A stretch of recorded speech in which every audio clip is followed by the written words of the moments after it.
What's up guys, welcome back to another video. My name is Gareth from Pod Cameras and today we are checking out the just announced Panasonic Lumix 85mm f1.8. I've been testing it out for a few days on the front of the S1R, which has actually been a really good test because obviously with the higher resolution, been able to test out those optics really well, but this would be great for something like an S1 or an S5. This would be lovely on the front of an S5. But this is an interesting lens because within the L-mount kind of stable of lenses, this is actually a pretty affordable portrait option. 85mm, that's my favorite focal length for portraits. And this is certainly not like super cheap, but it's more affordable than you might think from an L-mount lens. So of course there's links down in the description to go and check out the full price and the spec and all that kind of stuff. But we're gonna talk about how this actually feels to actually shoot with, image quality, autofocus, all that kind of stuff. So let's start off with probably the most important thing with any lens, which is image quality, sharpness, all that kind of stuff. Now, I've been using this for a few different things. Indoor portraits with kind of studio lighting, outdoor portraits just using natural light, a bit of landscape, because I like this kind of focal length for landscape as well. Every single way that I've used it,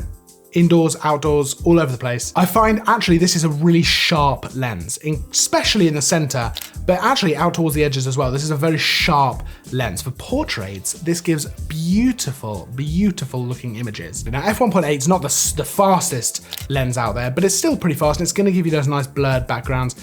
And I didn't find that there was loads of artifacting or anything like that in the background at all. There's nice smooth bokeh. I thought it was really pleasant to look at, whether it was kind of a busier background or kind of a more plain background. I thought the bokeh worked really well. Like I say, the sharpness was something that stood out to me, especially while I've been editing the photos. I've really noticed that, you know, my model's skin, the skin was nice and sharp. It wasn't over sharp, but it was nice and sharp. You could see details and stuff like that. The eyes really pop because of the sharpness. I think it looks really great. There's also kind of a built-in micro contrast, which I think just looks really, really nice. I think the images that you can get through this lens just straight out of camera look fantastic, and then with a bit of tweaking, they look great. Something that's interested me actually with the image quality of this lens, and I'm not 100% sure why this is, but I've found myself being drawn to black and white while using this lens, which is not something that I usually do. I tend to stay away from black and white. And the reason I brought this up is because I think it's to do with the look of the images. There's such a nice looking natural contrast. And I find this with Panasonic Lumix cameras, especially things like the S1, the S1R, the S5. There's such a natural contrast, which I think looks so great.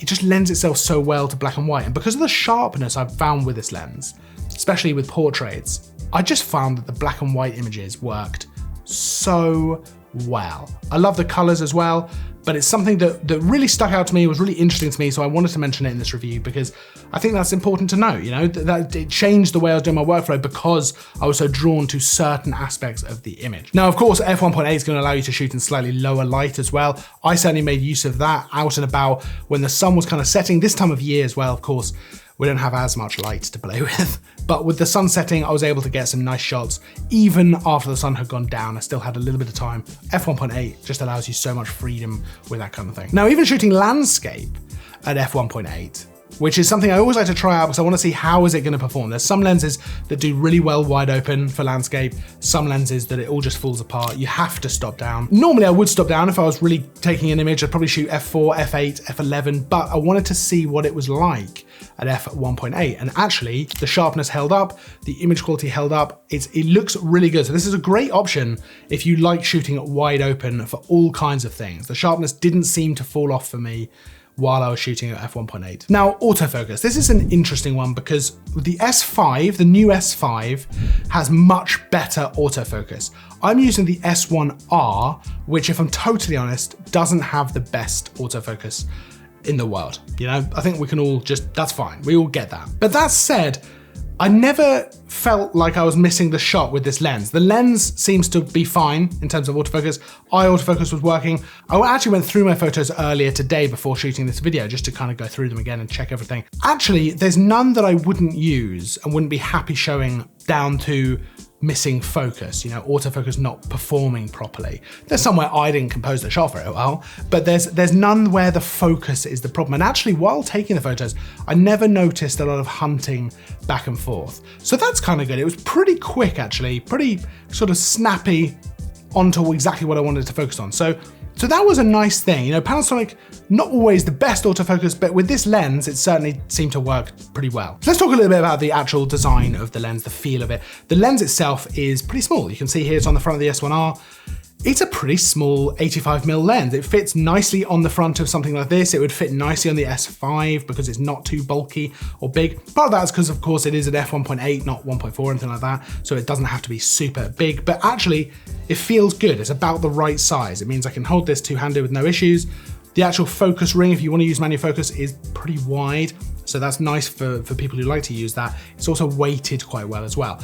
In terms of actual controls on the lens, there's really just the one switch, AF and MF on the side there. Otherwise, it's pretty sort of sleek. Not much to say about it other than it feels decent. It doesn't feel cheap or anything like that. It feels well constructed. It does come with a lens hood as well, which is nice, but I've just had it on here like this for most of the time. But size-wise, weight-wise, this feels good on the front of these cameras. I'd love to try it with an S5 because I just think that's gonna be such a good pairing. But certainly with the S1R, this worked really well. If you're looking for a portrait lens, you don't want to go for the 50mm L mount. Lovely lens, amazing lens, but you know, considerably more expensive. Also 85mm versus 50mm, you know, there's a conversation to be had there. But if you want a nice portrait lens for studio work, for outdoor work, for all kinds of things, you really, really could do a lot worse than something like this. This is a really nice lens to use. And certainly, I know I've mentioned this a bunch of times now, but if you're someone who's picked up an S5 or you're excited about that camera, this is a really nice option for that kind of camera because of the size and the weight. I can see this being really useful for wedding photographers, obviously portrait photographers, but wedding photographers, this is not a big, bulky, and horribly expensive lens. So that means it's easy to carry around with you throughout the wedding. It's easy to just have on the camera. It's a nice focal length. It's gonna be decent for low light. That's a great option. And it's not just about stills, to be honest. You could use this for video, get some really nice cinematic shots. 85mm gives you really nice cinematic shots for video. So that's definitely a good option there as well. Now, like I say, there's links down in the description so you can go and check out the lens for yourself, pricing, spec, full spec, all that kind of stuff.